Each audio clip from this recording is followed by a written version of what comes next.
Well, I'm a pretty simple country boy from Virginia, so I'm gonna try to keep it light.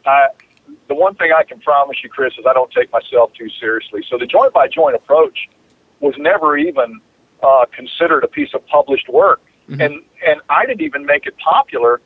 Mike Boyle, a very well respected strength coach in the States, Mm-hmm. made it popular, and it literally came from a conversation in a pub between he and I when we'd been lecturing all day and we were at a conference and we stole a corner in a pub and we'd had a few beers and Mike goes, okay, I really get where you're going with the movement screening, but spell it out for me. I'm a strength coach. I'm about getting people stronger and getting people more fit and performing.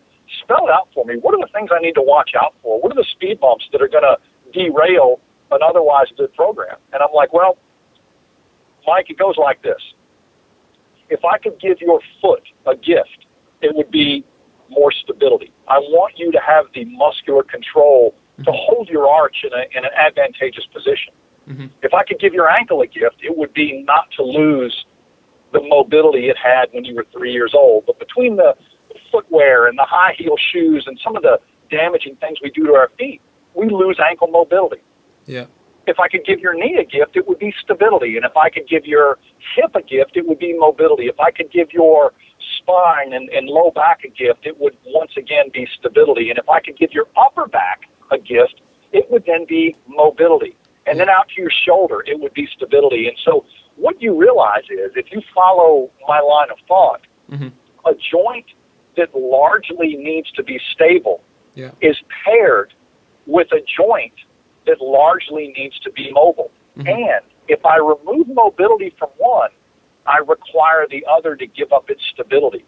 If Sure. I give up stability at one, I require the other one to become unnecessarily stiff. Mm-hmm. So when we find areas of sloppiness, say in our core, Mm-hmm. or stiffness in our ankles and hips, Mm-hmm.